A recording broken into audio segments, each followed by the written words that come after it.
Allahu Allahu Allahu Allah Allahu Allah. Bismillahirrahmanirrahim. Assalamualaikum warahmatullahi wabarakatuh. Alhamdulillah, la haula wa la quwata illa billah. Salatu wassalamu ala Rasulillah Muhammadin ibn Abdillah wa ala alihi wa ashabihi mawala. Saudara-saudara sekalian,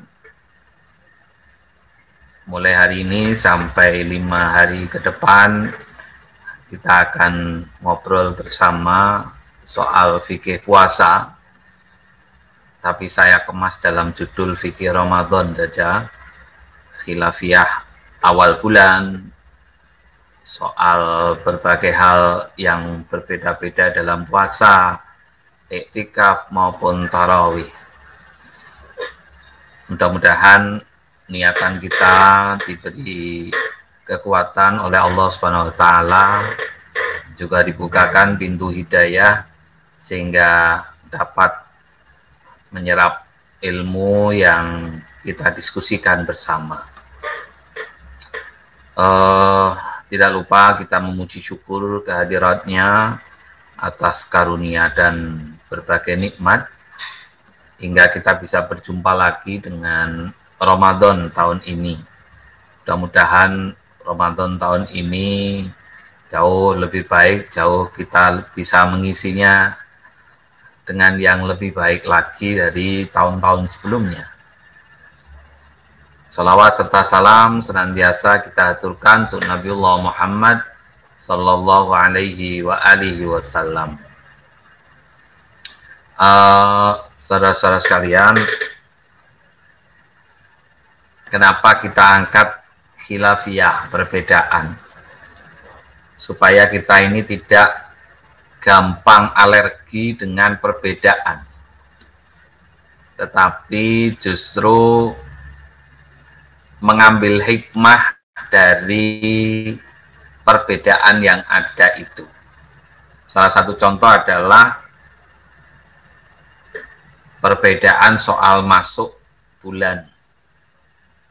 Sekalipun tahun ini kita alhamdulillah hampir semua melaksanakan pada hari yang sama, tapi kita kadang bertemu dengan tanggal 1 Ramadan atau 1 Syawal yang berbeda. Maka penting bagi kita untuk memaklumi, memahami, agar kita tidak kaget, kita tidak canggung dengan perbedaan. Nah, saudara-saudara sekalian, perbedaan itu bagian dari sunnatullah. Di dunia ini memang tidak ada yang dibuat sama persis gitu. Satu benda diamati oleh 2 orang, sudah 2 orang ini berbeda, pasti melahirkan sesuatu yang berbeda.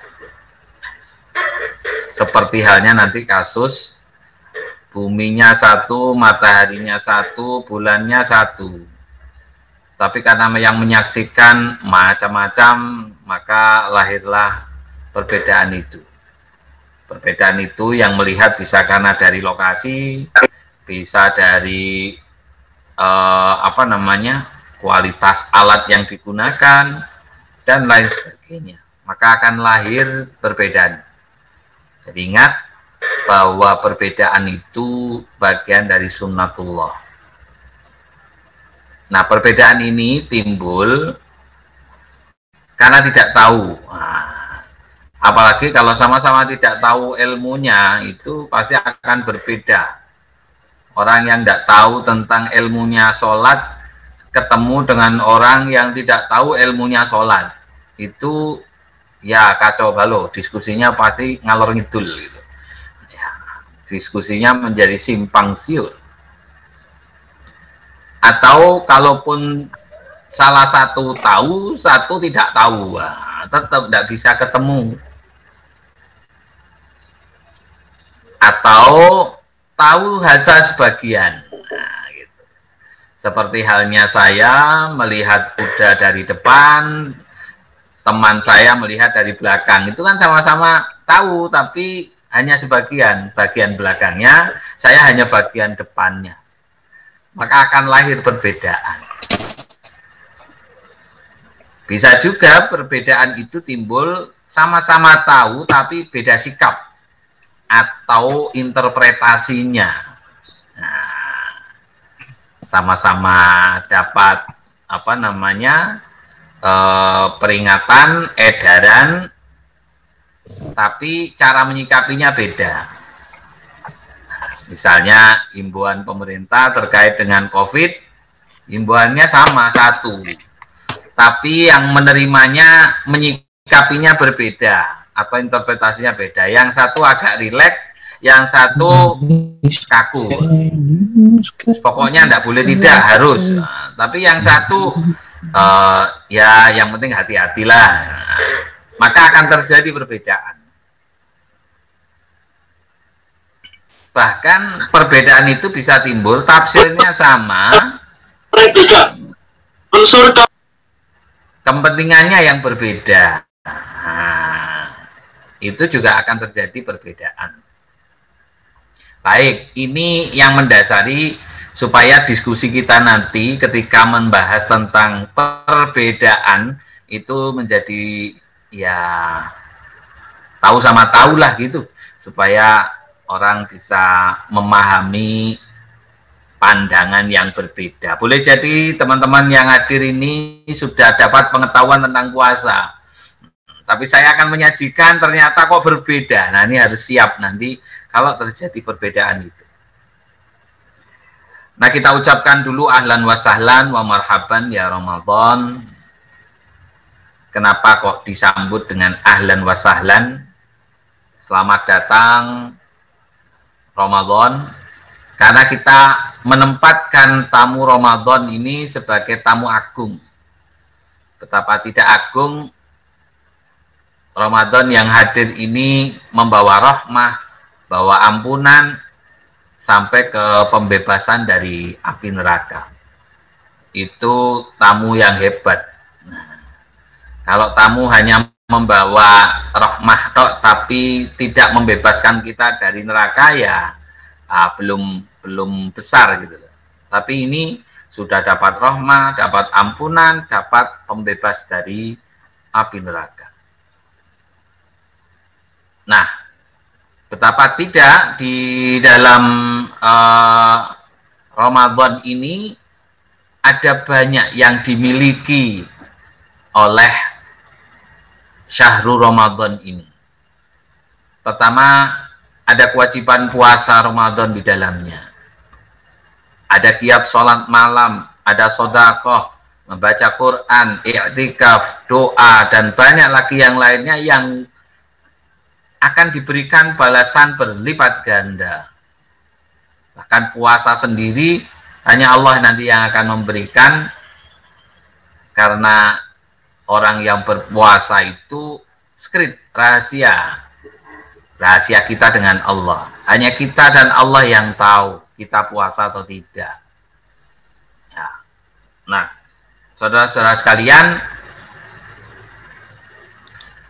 sebelum kita membicarakan soal awal bulan yang sering terjadi perbedaan, mengapa diskusi tentang awal bulan ini penting? Karena ayat yang berbicara puasa Ramadan dalam surah Al-Baqarah 183 sampai 187 itu bicara waktu itu. Jadi setelah seruan ya ayyuhalladzina amanu kutiba alaikumusiyam dan seterusnya itu diikuti ayyamam ma'dudat. Hari-hari yang ditetapkan atau ditentukan. Maka ini bicara hitungan, tidak sembarang hari. Dijelaskan di ayat berikutnya syahrul Ramadan. Maka harus tahu bulan. Kalau tidak tahu bulan Ramadan, maka puasanya bisa-bisa di bulan Syawal, bisa-bisa puasanya di bulan Rabiul Awal. Tapi harus ngerti kapan itu bulan Ramadan. Lalu masih ada faman syahida minkumus syahra falyasum, siapa yang menyaksikan hadirnya bulan tersebut, maka berpuasalah. Maka harus tahu awal bulan. Dan di akhir ayat itu masih ada walitukmilul iddah, hendaknya kalian menyempurnakan bilangannya. Maka harus tahu hitungan satu bulan itu berapa. Wa kulu wasrobu hatta yatabayyana lakumul khaytul abyad minal khaytil aswadi minal fajr. Tahu waktu terbit dan tenggelamnya matahari. Maka ayat puasa ini dipenuhi dengan ayat-ayat terkait dengan perhitungan bulan. Mulai awalnya, hitungan jumlahnya, akhirnya, termasuk masuknya malam, masuknya siang, itu harus dikenali. Kalau orang Jawa menyebut ngelmoni, hitungan-hitungan hari dan bulan, sehingga bisa menetapkan kapan awal Ramadan dan akhir Ramadan. Jadi memang di dalam Al-Quran sendiri tersurat begitu. Lalu apa urgensinya mengetahui awal bulan itu? Didasarkan selain Al-Quran tadi, hadis riwayat Imam Muslim an Abi Hurairah radhiyallahu an qala Rasulullah sallallahu alaihi wasallam la tuqaddimu ramadhana bi shaumin yaumun wala yaumaini illa rajulun kana yasumu shauman falyasumhu. Janganlah kalian mendahului Ramadan itu dengan puasa sehari atau 2 hari. Bisomi yaumin wala yaumaini. Tidak boleh mendahului puasa sehari atau 2 hari. Itu maknanya harus tahu kapan awal Ramadan itu, sehingga kita tidak mendahulunya dengan sehari atau 2 hari. Termasuk di akhir.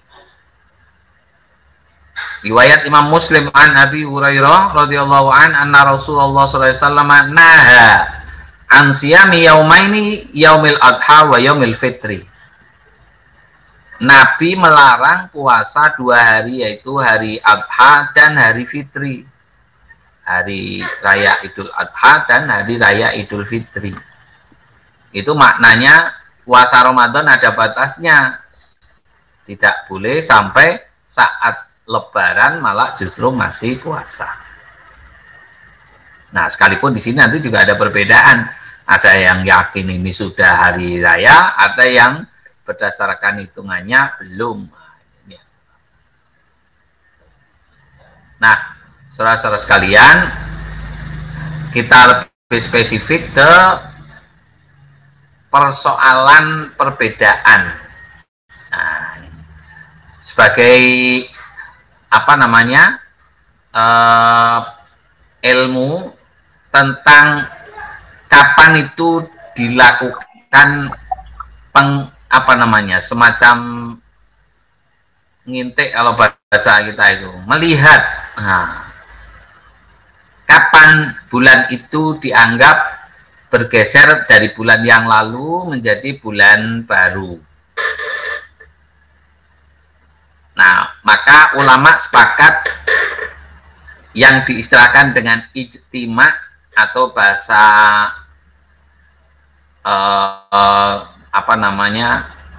astronominya ada konjungsi. Nah, jadi saat terjadi ijtima, beradanya matahari, bulan, dan bumi dalam satu garis itu sebagai dasar mulai perhitungan awal dan akhir bulan yang lalu. Ahli falak sepakat ini kasus yang lalu, ini tahun 2016 saya contohkan yang dulu sampai terjadi problem itu. Seperti saya contohkan yang sekarang saja. Jadi yang namanya ijtima kemarin itu terjadi pada hari Senin, tanggal 12 April tahun 2021 jam 9 pagi. Maka saat huruf saat terbenam itu posisi bulan itu sudah di atas ufuk atau di belakang. Nah, jadi ini jangan dilihat kasusnya ini dulu, ini kasus awal. Karena materi ini sebenarnya sudah saya sampaikan berkali-kali. Saya lupa menjadi contoh kasus yang hari ini, jadi saya diktikan saja. Jadi pada saat terbenam matahari, posisi hilal atau bulan itu sudah di atas ufuk lebih dari 3 derajat. Itu yang sekarang itu. Sehingga saat terbenam matahari tadi, karena posisi hilal bulan sudah di atas ufuk dengan ketinggian 3 derajat, maka dapat dipastikan bahwa malam itu masuk tanggal 1 Ramadan. Karena ya sudah di atas ufuk dan ketinggiannya juga signifikan. Tetapi bagi para ulama yang menggunakan prinsip imkanur ru'ya, apakah bulan ini sudah memungkinkan untuk dilihat, itu ada kesepakatan lain tentang ketinggian bulan berapa derajat dimungkinkan untuk bisa dilihat, yaitu di atas 2 derajat. Nah, karena kemarin ini di atas 3 derajat, maka kemungkinan besar ya mungkin dilihat. Ya. Sekalipun mungkin mendung, tetapi karena dari segi perhitungan sudah memungkinkan dilihat, maka bisa disepakati juga bahwa awal bulan jatuh pada hari Senin kemarin sore, sehingga puasanya dimulai tanggal 13 hari Selasa.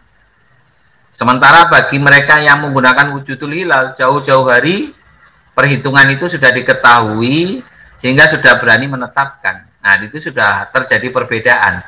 Yang satu menunggu hasil isbat, hasil penetapan yang dibuktikan dengan melihat langsung bahwa betul-betul terlihat atau tidak, sekalipun informasi pengetahuan sudah di atas ketinggian 3 derajat. Nah, saudara-saudara sekalian, itu problem pertama soal apa namanya awal bulan. Kemudian mengapa hal ini menjadi problem besar bagi penetapan awal bulan? Ini ya karena persoalan prinsip yang digunakan oleh beberapa ulama yang berbeda tadi itu. Secara general, ayat Al-Quran sebenarnya sudah memberikan informasi soal alam semesta ini. Yang pertama misalnya dalam surat Al-Anbiya, wa huwal ladzi khalaqal laila wan nahar wasyamsa wal qamar kullun fi falaki yasbahun. Allah yang telah menciptakan malam, siang, menciptakan matahari dan bulan, masing-masing berjalan pada garis edarnya lah gitu. Ayat yang lain misalnya di dalam surat Yasin, wasyamsu tajri limustaqarril laha dzalika taqdirul azizil alim. Matahari itu berjalan, bergerak pada tempat edarnya, dan itu merupakan takdir dari Allah Al-Aziz Al-Alim. Wal qamara qaddarnahu manazila hatta ada kal urjunil qadim. Demikian pula dengan bulan, itu telah kami tetapkan tempat-tempat pemberhentiannya atau tempat jalannya itu hingga kembali ke tempat itu lagi seperti urjun al-qadim. Urjun itu kayak semacam pelepah. Jadi kalau bulan pertama itu kan bulan seperti selirit, apa namanya, ya hanya nyelirit satu itu, nanti membesar sampai sempurna bulat, mengecil lagi sampai kembali ke posisi seperti tadi itu. La syamsu yambaghi laha an tudrikal qamara walal lailu sabiqun nahar. Tidak terjadi matahari itu mendahului bulan atau istilahnya saling bersaing atau kemudian mendahului, kecuali masing-masing telah memiliki garis edarnya sehingga berjalan bergerak sesuai dengan sunnatullahnya itu. Demikian pula malam tidak akan mendahului siang ataupun sebaliknya, karena mereka semuanya berjalan sesuai dengan ketentuan Allah. Asyamsu wal qamaru bihusban, matahari, bulan itu bergerak dengan hitungan-hitungan. Artinya semuanya bisa diukur, bisa bisa diperhitungkan lah kapan berada di mana. Nah, dan seterusnya. Nah, oleh karena itu, saudara-saudara sekalian, para ahli itu sudah bisa menempatkan di mana saat ini bulan berada, matahari berada, bumi posisinya di mana. Nah, berdasarkan perhitungan-perhitungan itulah, kemudian para ulama ya bisa menetapkan sebenarnya kapan bulan itu terbit, saat matahari tenggelam. Nah, itu bisa ketahuan semuanya. Nah, jadi yang membedakan bukan persoalan kondisi bulan, matahari, dan bumi, bukan. Tetapi dari bumi itu, bulan saat matahari terbenam itu tampak atau tidak, terlihat atau tidak, sehingga lahirlah problem. Ya, bagi ulama tertentu mengharuskan ketentuan terlihat, sementara bagi yang lain, ya, untuk mata kepala atau alat yang terbatas tidak bisa melihat, tetapi secara pengetahuan bisa dilihat, maka juga bisa dianggap masuk. Nah, maka di sini terjadilah perbedaan itu. Jadi ini ilustrasinya, saudara-saudara sekalian, ada matahari, ada bulan di tengah, lalu ada bumi. Nah, jadi posisi saat awal itu, nah, nyelirit begitu, nanti membesar sampai ke bulan purnama, nanti muter lagi, semakin kecil, semakin kecil. Baru itulah namanya perjalanan 1 bulan. Nah, ini untuk menguatkan, jadi beda yang terjadi itu karena beda prinsip, bukan pada hisab ru'yahnya, bukan pada metodenya, tapi pada prinsip yang digunakan yang berbeda. Kalau kita membaca Al-Quran, keumuman ayat faman syahida, juga hadis Nabi sumu li ru'yatihi, dengan konteks ummi atau orang awam, maka Nabi memerintahkan menghitung adalah perintah sederhana, yaitu standar 29 dan penggenapan 30.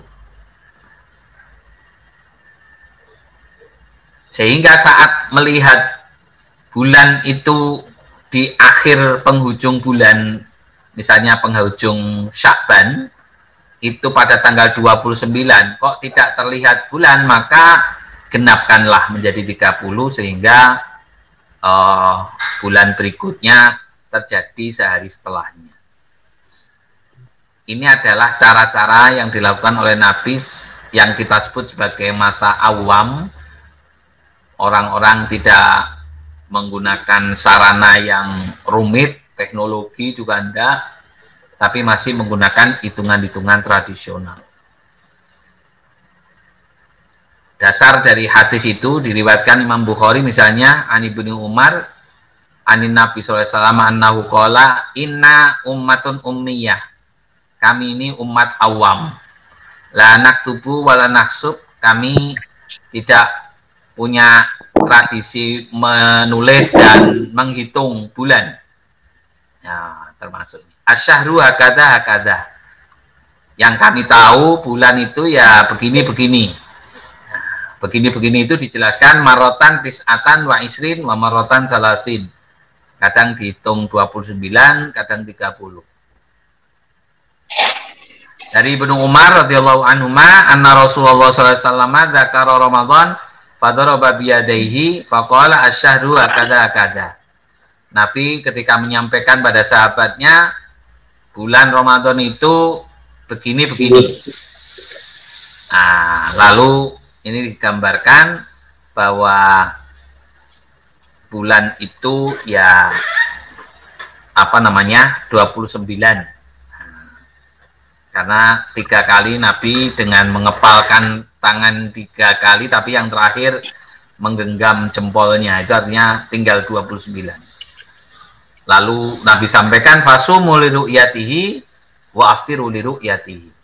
Maka berpuasalah kalian setelah melihatnya, berbukalah pula setelah melihatnya.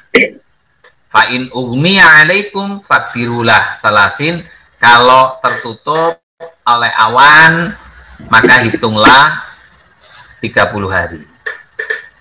Nah, saudara-saudara sekalian, tekstual hadis sumuli ru'yatihi ini dimaknai adanya keharusan. Jadi melihat itu keharusan. Sehingga kalaupun tidak nampak, tetapi karena berdasarkan hitungan telah memungkinkan tadi di atas 2 derajat, maka awal bulan juga bisa ditetapkan. Nah, tetapi kalau suatu saat di bawah 2 bulan, nah itu pasti akan terjadi perbedaan antara mereka yang menggunakan prinsip imkanur ru'ya dengan yang wujudul hilal. Sehingga ada yang sudah memulai puasa, tapi ada yang menunda hari esoknya karena ada penggenapan jumlah hari pada bulan sebelumnya. Nah, saudara-saudara sekalian, itulah gambaran umum tentang khilafiyah seputar awal Ramadan. Alhamdulillah pada tahun ini kita tidak mengalami problem perbedaan ini karena ya dari sisi alam posisi hilal sudah lebih tinggi lah, sehingga dimungkinkan bagi ulama-ulama yang menggunakan prinsip imkanur ru'ya maupun wujudul hilal sama-sama sudah bisa masuk. Sudah demikian saja kita akan mendapati beberapa ulama di beberapa daerah yang masih beda juga. Nah, lalu mengapa terjadi seperti itu? Karena mereka tidak mendasarkan pada fisik hadirnya bulan Ramadan, tapi menggunakan perhitungan murni. Jadi kalau puasa tahun lalu jatuhnya hari apa, pada tahun ini harusnya jatuh pada hari ini, berdasarkan perhitungan, tanpa memperhatikan fenomena alam tadi secara langsung. Jadi sudah begitu saja masih ada terjadi perbedaan. Nah, saudara-saudara sekalian, itu pengetahuan awal di sesi yang pertama dari fikih puasa yang akan kita sampaikan dalam 5 episode. Nah, mudah-mudahan ilmu yang agak berat di awal ini, belum bicara soal puasanya, itu bisa dimengerti. Namun sekiranya masih agak susah dimengerti, nah kita bisa diskusikan bersama dalam forum kajian pada sore hari ini. Saya kira itu, saudara-saudara sekalian, silakan saya kembalikan kepada yang memandu acara ini.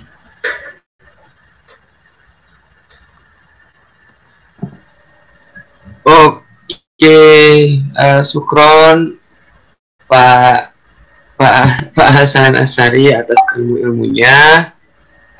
Semoga kita bisa dapat ilmu baru gitu ya. Semoga kita bisa dapat berbagai pandangan yang baru sehingga memaksimalkan kita gitu ya dalam kita berilmu seperti itu. Mungkin untuk selanjutnya kita akan membuka sesi tanya jawab gitu ya, sesi diskusi yang terdiri dari per terminnya itu 3 pertanyaan.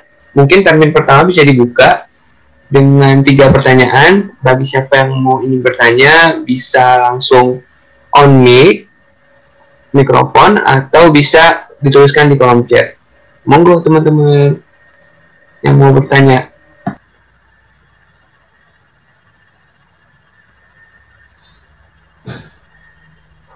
Mas moderator izin bertanya. Oke, silakan. Ada yang mau tanya itu, silakan. Oh iya. Iya. Monggo dipersilakan. Iya. Sebelumnya kesempatannya Mas moderator dan Ustaz juga. Assalamualaikum warahmatullahi wabarakatuh. Bisa didengar ya, apa ya? Ya. Perkenalkan sama saya Hilmi dari Aspek. Saya ingin perbedaan itu Ustaz. Kalau nggak salah kan perbedaan awal beberapa orang. Kurang keras ya, mohon maaf tidak bisa disimak ya. Mohon maaf suaranya kecil ya, terlalu kecil loh, nggak kedengeran, Mas.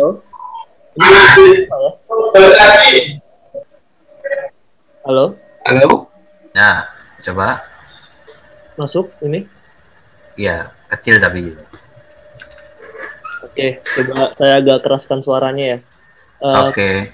Assalamualaikum warahmatullahi wabarakatuh. Waalaikumsalam. Selamat sore, Ustaz. Sebelumnya perkenalkan, nama saya Hilmi dari Fakultas Teknik di Undip. Gitu. Saya ingin bertanya, Ustaz. Kalau tidak salah kan memang perbedaan awal Ramadan itu antara ormas Islam itu kan sudah terjadi cukup lama ya, maksudnya udah berapa tahun yang lalu gitu. Nah, pada akhirnya sebaiknya sebagai anak muda, bagaimana kemudian baiknya anak muda itu menyikapi perbedaan-perbedaan seperti ini gitu, baik perbedaan secara umum dalam konteks keislaman maupun secara spesifik dalam perbedaan menyikapi awal bulan Ramadan yang kadang tiap ormas Islam punya caranya masing-masing gitu, Ustaz. Lebih ke cara menyikapi perbedaan, Ustaz. Kira-kira seperti itu. Terima kasih, Ustaz. Syukran kasiran. Assalamualaikum warahmatullahi wabarakatuh. Waalaikumsalam. Oke. Lanjut pertanyaan berikutnya atau mungkin penanya berikut. Kan kita 3 termin, 1 termin 3 penanya. Silakan. Masih ada. Kalau Bapak mau langsung menjawab atau dikumpulin dulu, Pak? Kalau memang ada yang masih mau bertanya, silakan. Tapi kalau sambil menunggu ada yang penanya berikut, ya bisa saya jawab dulu, enggak apa-apa. Mungkin sambil menunggu, mungkin Bapak bisa menjawab dulu mungkin dari Mas Hilmi. Terima kasih Mas Hilmi, ini mahasiswa teknik. Perbedaan di ormas itu kan sudah lama. Bagaimana anak muda menyikapi hal ini? Ya, pertama tadi saya sampaikan sudah semestinya anak muda terutama akademisi lebih-lebih menyikapi perbedaan itu bagian dari sunatullah. Maka harus mampu mencairkan suasana-suasana perbedaan itu. Setidak-tidaknya ngerti mengapa terjadi perbedaan. Nah, hari ini saya sharing pengetahuan tentang hal ini, sekalipun sharing pengetahuan yang saya sampaikan ini belum yang paling baik, karena mestinya bisa dijelaskan oleh orang ahlinya di bidang ilmu falak. Nah, saya hanya belajar sedikit tentang hal ini, tetapi berusaha memaklumi mengapa terjadi perbedaan. Jadi sikap anak muda yang baik terhadap perbedaan itu ya satu ngelmoni itu, memiliki ilmunya. Setidak-tidaknya dengan ilmu itu bisa berbagi dengan yang lain, menengahi atau menjelaskan setidak-tidaknya kepada khalayak yang mungkin menyikapi perbedaan ini agak panas, diskusi debat yang kurang nyaman lah gitu. Nah, akademisi bisa mendudukkan ragam itu ada di mana, sehingga bisa sedikit mencairkan kalau tidak bisa menyelesaikan secara tuntas ya. Karena sampai saat ini pun perbedaan itu tidak bisa selesai tuntas sekalipun ahli falak sudah berdiskusi untuk mempertemukan itu. Ya, jadi pertemuannya ini ada di prinsip yang dibangun nanti. Misalnya yang wujudul hilal itu dikatakan wujud setelah berapa derajat, yang disebut imkanur ru'yat setelah berapa derajat. Lah itu nanti kalau disepakati berapa derajat, ke depan tidak lagi ada perdebatan, yang ada adalah kesepakatan bahwa bulan A, B, C, D, E atau bulan-bulan Komariah nanti sudah bisa ditentukan lebih awal. Kalendernya tidak akan bergantung kepada sidang isbat yang menunggu detik-detik yang detik-detik yang menjadikan masyarakat muslim yang terutama di daerah timur itu ya terlambat. Kalau sidang isbat di Jakarta dilakukan jam 6 pagi, jam 6 sore, sementara Isya itu jam 7, di wilayah timur sudah jam 8. Nah, itu bisa terlambat. Mau melaksanakan tarawih kok belum ada ketetapan karena masih menunggu 1 jam berikutnya, akan jadi masalah. Ini Mas Hilmi, jadi mudah-mudahan ini bisa jadi pengetahuan teman-teman yang di teknik atau mungkin di pengetahuan umum dan lain sebagainya. Ya. Baik, silakan. Oke, terima kasih atas jawabannya Pak. Terus pertanyaan yang cukup baik dari Mas Hilmi. Oke, mungkin bagi teman-teman yang ingin bertanya bisa open mic ya. Masih dibuka 2 pertanyaan lagi. Dan kalau memang terhalang untuk open mic bisa lewat kolom chat seperti itu.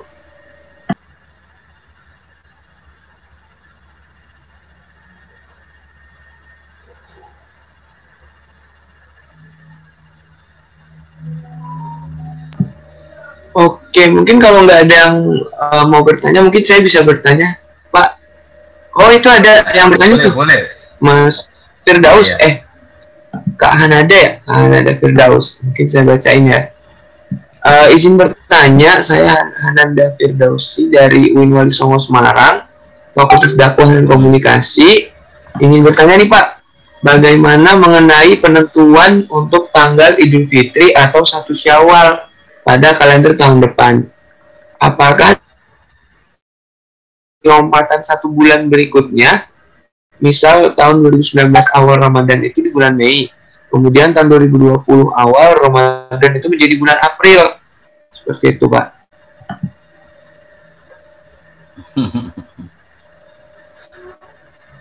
Baik. Ada ulama yang menggunakan sistem perhitungan murni seperti itu. Makanya nanti muncul tidak perlu melakukan ru'yah ataupun hisab bulan lagi. Yang penting nanti ketemunya di tahun depan adalah tanggal sekian, bulan sekian. Nah, ada. Tapi kalau yang mendasarkan pada Komariah betul, pada munculnya hilal, ya dia tidak terikat oleh itu, tapi terikat oleh perhitungan posisi bulan dan dilakukan ru'yah. Ya, jadi pantauan secara langsung sekalipun tidak mesti di hari H. Jadi pada saat ini bulan posisinya di mana dan seterusnya terus diamati sehingga pada tanggal sekian posisinya ada di mana. Nah, oleh karena itu nanti pada saat Idul Fitri itu juga ada proses pantauan. Idul Fitri juga akan dilakukan pantauan saat terjadi ijtima tadi, konjungsi. Kebetulan besok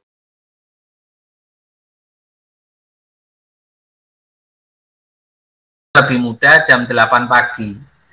Sehingga sore hari itu akan dipantau. Nah, pada saat pemantauan berdasarkan perhitungan, hilal sudah di atas ufuk dengan ketinggian 5 derajat lebih. Oleh karena itu dimungkinkan tanggal 1 Syawalnya bersamaan juga, karena ini cukup tinggi. Sehingga nanti lebarannya tanggal 13 Mei. Ya, tanggal 13 Mei. Tetapi yang menggunakan perhitungan tadi asal hari ini jatuhnya tanggal berapa, misalnya tanggal 13, maka nanti tambah 29 hari nanti jatuhnya lebaran sekian, itu menggunakan perhitungan murni, tidak menggunakan dasar fisik keberadaan bulan.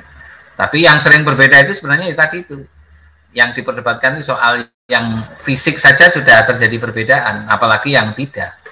Nah, jadi ya masih menghitung antara yang berdasarkan wujud hilal. Wujud hilal itu bahasa Arab yang terjemahnya itu bulan sudah maujud, sudah ada. Nah, dengan ukuran sudah di atas ufuk 0 derajat lebih gitu saat terbenam matahari. Nah, kalau 0 derajat lebih plus, sementara yang menggunakan prinsip imkanur ru'yah, memungkinkan dilihat harus di atas 2 derajat, pasti terjadi perbedaan. Nah, yang satu sudah menganggap sudah masuk, yang satu belum, karena belum sampai 2 derajat. Gitu. Maka akan terjadi penggenapan namanya. Sore itu dianggap sisa bulan yang lalu, maka lebarannya ditunda hari besoknya. Nah, itu contoh perbedaan. Nah, kalau yang dengan perhitungan, ya sewaktu-waktu bisa terjadi perbedaan karena murni menggunakan hitungan, bukan melihat pada fakta keberadaan bulannya. Ya, saya kira itu jawaban saya.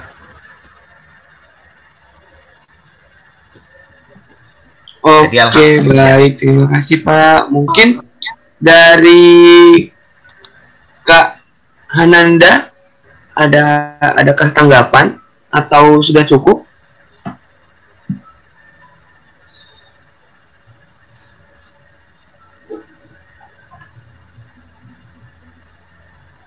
Oke, ya terima kasih Kak Hananda.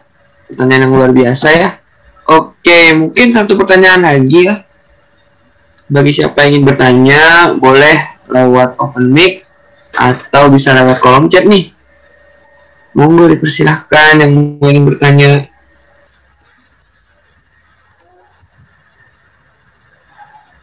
Atau tadi Mas Ahdi katanya mau tanya. Menunggu. Oh iya Pak, iya saya ingin bertanya sih Pak. Ya, mungkin kok nanti kalau ada teman-teman lain yang mau bertanya juga. Berarti Pak, ini kan karena saya juga baru ya Pak, alhamdulillah. Jadi mungkin saya tuh agak bingung ini Pak. Berarti karena setiap negara, karena di satu negara, kalau di Indonesia kan penetapan bulan 1 Ramadan itu dari Kementerian Agama. Nah, berarti setiap negara kan punya Kementerian Agama masing-masing, Pak. Berarti itu nanti mereka mulai 1 Ramadannya beda-beda ya, Pak? Berarti selesainya juga beda-beda dong? Gitu, Pak ya? Itu sih, Pak, pertanyaannya. Ya. Penetapan itu masing-masing negara menetapkan, tetapi belum tentu berbeda. Contoh, ada yang menetapkan berdasarkan asal Arab Saudi sudah masuk, semuanya ikut masuk. Nah, juga ada. Tetapi ada yang menggunakan namanya matlaul hukmi. Matlaul hukmi itu artinya eksistensi bulan itu tampak oleh wilayah negara tertentu. Misalnya Indonesia itu melihatnya dari Sabang sampai Merauke. Nah, di Sabang sudah lihat, di Merauke belum, Merauke ikut Indonesia, nah, maka bisa juga. Nah, ibaratnya begitu. Atau ngambil tengah-tengah misalnya, dan seterusnya. Tapi nanti disitulah isbat itu fungsinya. Kementerian Agama menetapkan hasil pantauan dari barat sampai timur dipantau. Nah, ini ditetapkan masuk atau tidak. Ya, karena irisan dari cahaya bulan itu kan tidak rata ya istilahnya.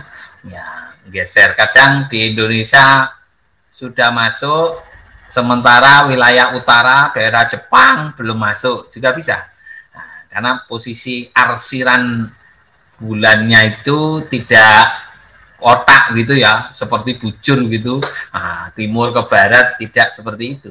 Nah, nanti yang teman-teman geografi mungkin bisa memahami ini, bagaimana saat matahari memberi cahaya, bumi, bulan saling berjalan dan melingkari, itu ketutup daerah mana, nah itu kan tampak sekali. Ya, saya kira itu. Jadi masing-masing negara menetapkan, tapi boleh jadi beda, boleh jadi sama juga ya. Ya, karena kalau ukurannya adalah fakta keberadaan bulan, otomatis ya kalaupun bergeser sehari, daerah yang saat terjadi konjungsi itu daerah tertentu sudah masuk, daerah lain belum, ya bergeser. Dan fakta seperti itu pernah terjadi di zaman Nabi, ya. Kasus suatu saat sahabat itu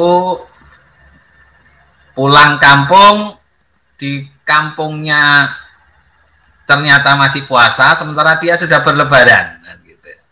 Karena di daerah dia tinggal itu sudah masuk, matahari sudah kelihatan, sementara pada saat pulang kampung di kampungnya belum.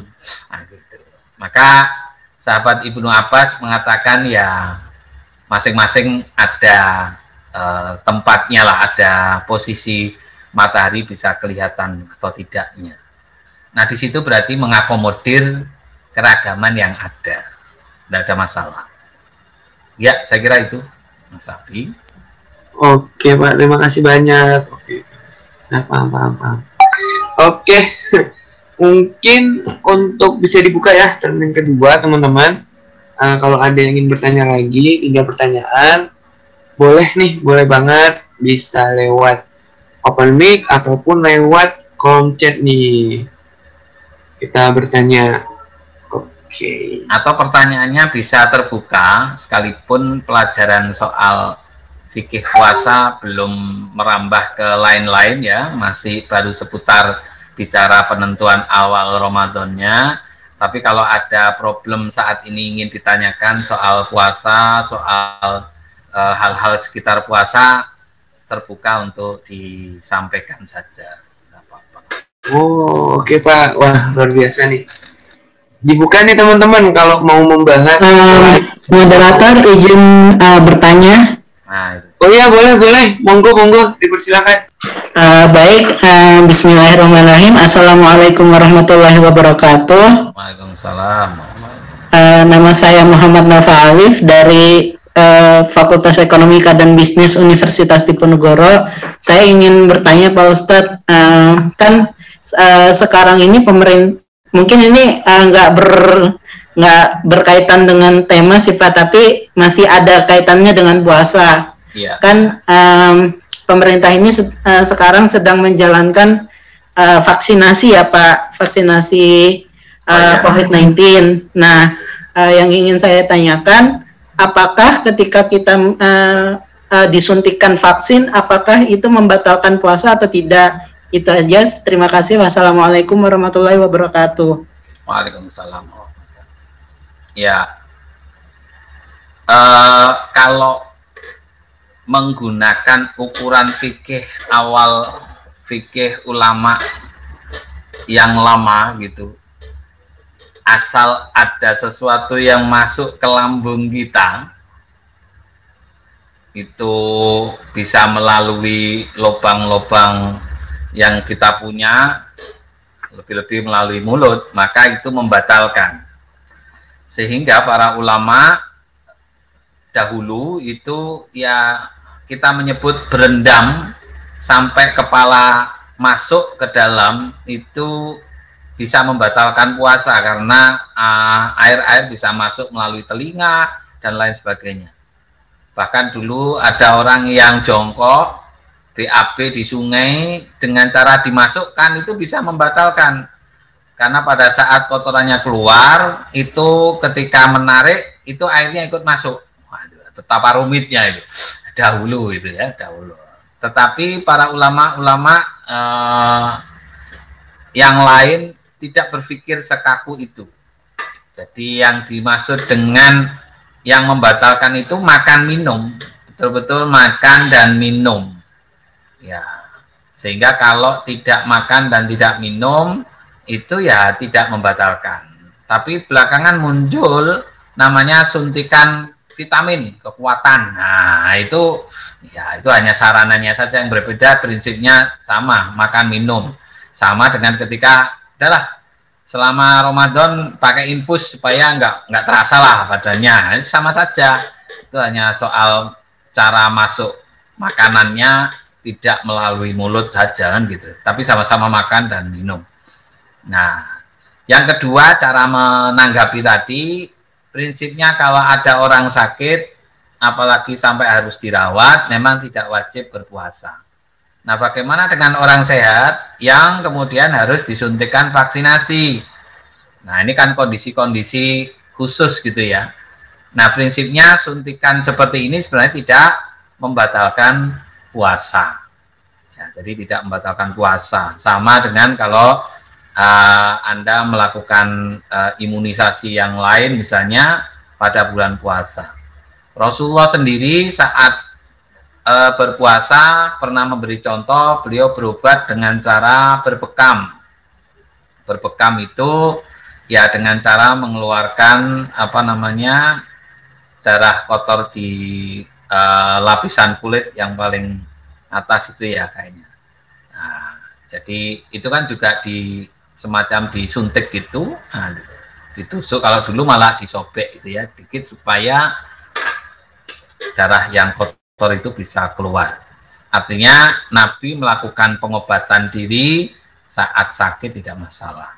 Nah, termasuk ada yang mengatakan beberapa ulama kontemporer itu orang yang punya sakit tidak ada hubungannya dengan soal lapar, artinya tidak mengganggu kalau sekiranya dia puasa, tapi membutuhkan pil atau kapsul atau suntikan seperti insulin misalnya. Nah, dia kan harus menyuntikkan insulin ke lutut atau kemana. Itu tidak ada hubungannya dengan makan minum, maka diperbolehkan selama bulan puasa.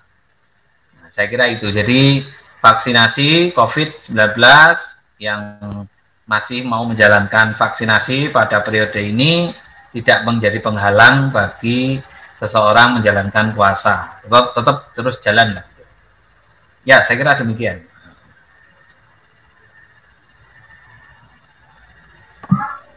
Oke, terima kasih Pak. Mungkin dari itu Mas Novel ya tadi ada Iya. apa yang ingin ditanggapi?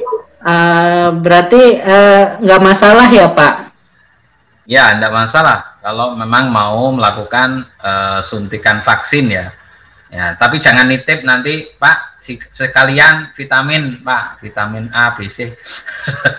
Oh, kalau vitamin justru malah sama seperti makan minum ya Pak? Iya, kalau itu kan namanya melakukan makan hanya dari cara yang berbeda seperti infus tadi itu. Oh ya Pak. Ya. Baik Pak, terima kasih. Ya, sama-sama.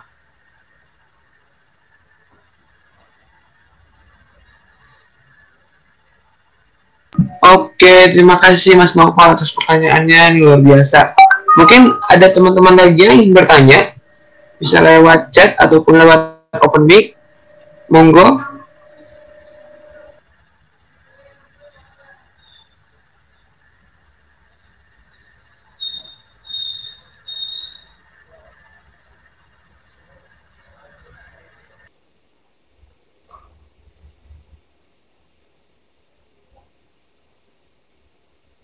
Masih ada waktu. ada 13 menit lagi. Monggo. Sebelum buka ya. Mungkin kalau nggak ada yang bertanya, mungkin saya bisa bertanya lagi, Pak. Boleh, Tapi boleh. perihal sholat tarawih, Pak, nggak apa-apa? Nggak apa-apa. Oke. Jadi saya ingin bertanya sih, Pak, perihal mengenai sholat tarawih. Ini apa ya, Pak? Kalau bisa dibilang, kalau kita melakukannya di masjid atau berjamaah dibandingkan dengan kita melakukannya sendiri, itu tuh kayak gimana ya, Pak, berbandingan pahalanya, atau tetap sama aja gitu, Pak? Ya, secara historis, sholat malam di bulan Ramadan masa Nabi itu memang awalnya dilakukan beliau sendirian. Tetapi kemudian diikuti oleh beberapa sahabatnya juga dibiarkan. Nah, gitu ya, sekalipun awal-awal diingatkan karena khawatir memberatkan. Itu artinya kembali kepada prinsip sabda beliau terkait dengan sholat itu, sholatmu berdua lebih baik daripada sholatmu sendirian, sholatmu bertiga lebih baik daripada sholatmu berdua. Artinya semakin banyak jamaahnya semakin lebih baik lagi. Nah, oleh karena itu lebih-lebih ulama menghubungkannya saat ini tidak sekedar soal pahala sholat berjamaahnya, tetapi syiar. Jadi semakin banyak yang menyelenggarakan kegiatan tarawih di mana-mana, itu menjadi bagian dari syiar Islam di bulan Ramadan ini. Jadi itu alasannya kenapa orang memilih sholat berjamaah di musola atau di masjid terkait dengan sholat sunnah ini. Minimal ini kalau ada sholat tarawih walaupun sholat sunnah itu gebiarnya besar dan sekaligus mengukur warga kita yang muslim mau menjalankan sholat itu kelihatan terbaca saat sholat sunnah. Karena kalau sholat fardu itu hanya sedikit biasanya, lebih-lebih waktu subuh susah ngitungnya. Ternyata jamaah atau istilahnya warga muslim itu kalau diukur jamaahnya dari jamaah subuh, maka masyarakat muslim kita masih sangat sedikit. Tapi kalau diukur dari sholat sunnah tarawih, insya Allah ternyata masyarakat muslim kita masih banyak. Sekalipun masih lebih banyak lagi warga muslim yang nggak sholat ya, masih banyak juga.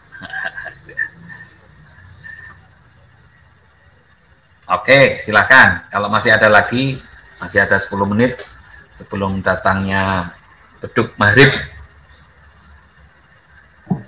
Iya, terima kasih banyak, Pak, atas jawabannya, Pak. Oke, saya cukup memahami.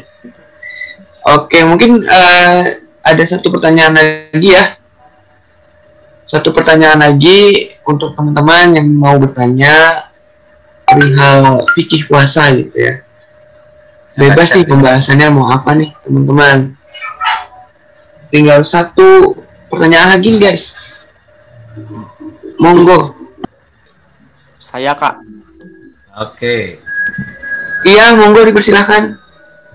Perkenalkan, saya Tony dari UIN Yogyakarta, jurusan Sosiologi. Mungkin pertanyaan saya agak out of the box ya, Pak. Ya. Jadi saya mau bertanya perihal niat puasa, Pak. Oh ya. Sepengetahuan saya, niat itu sangat penting, maksudnya buat diterima atau tidak hanya ibadah kita. Nah, untuk puasa ini, Pak, ketika saya sadar saya melakukan sahur dan saya akan berpuasa, namun saya tidak berniat puasa secara yang masif disebarkan itu, Pak, niat-niatnya. Oh iya. Apakah bentuk kesadaran saya ini termasuk niat, Pak? Begitu, ya. Pak. Terima kasih. Ya, ini kalau orang filsafat sudah terjawab. Substansi niat itu ada di hati.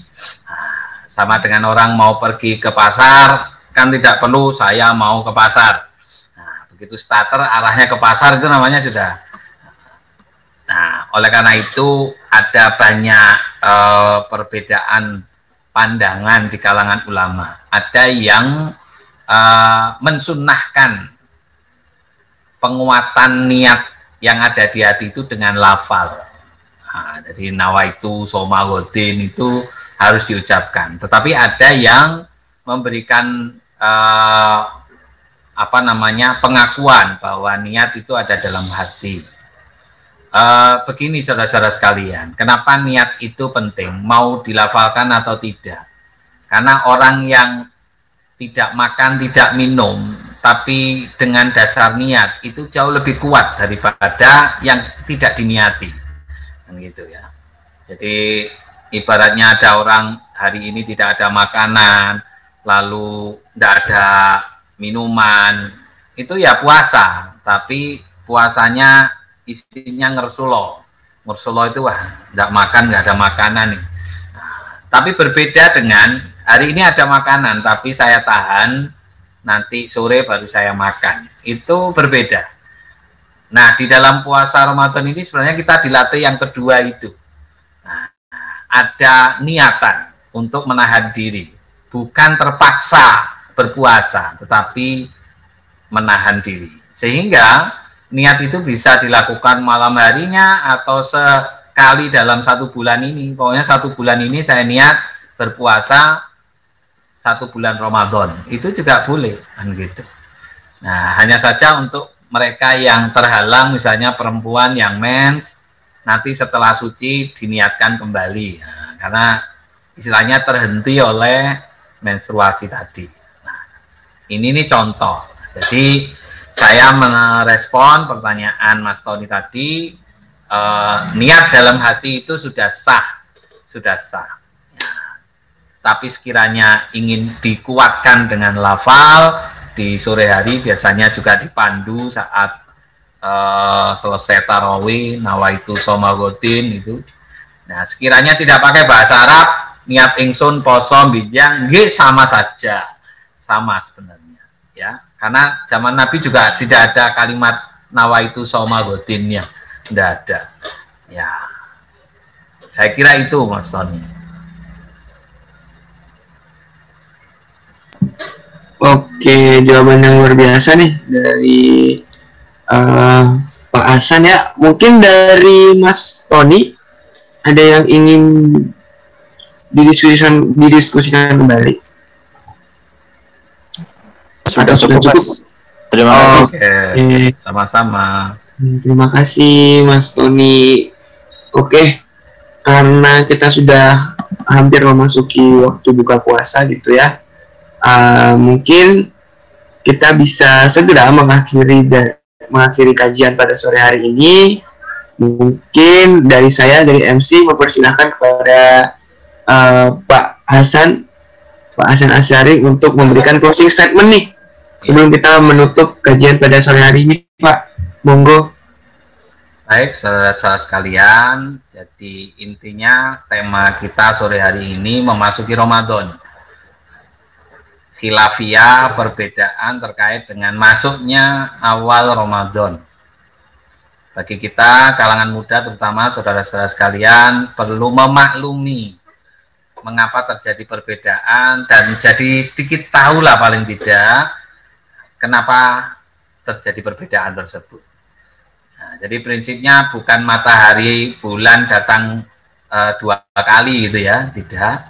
Tetapi di sana karena cara umat manusia menetapkan kapan awal Ramadan itu berdasarkan bulan yang sudah hadir tadi.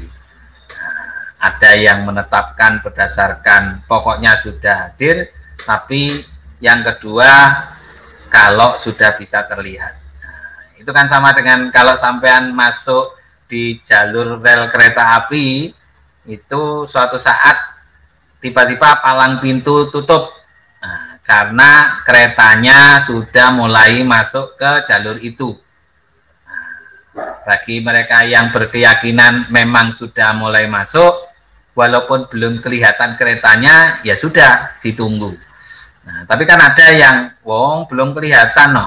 Nah, nanti kalau sudah kelihatan baru kita berhenti. Makanya masih juga ada yang nerabas juga ada. Nah, jadi ini kaitannya dengan cara memahami fenomena alam tadi. Terima kasih atas perhatiannya. Insya Allah diskusi seputar puasanya kita akan lakukan di esok hari dengan tema tentang seluk-beluk puasanya. Walaupun pertanyaan-pertanyaan tadi sudah mulai memancing ke sana, dan disiapkan saja terkait dengan puasa, besok kita akan diskusi agak panjang soal puasa itu. Demikian saudara Mas Abi tadi, dari saya kurangnya mohon maaf. Assalamualaikum warahmatullahi wabarakatuh.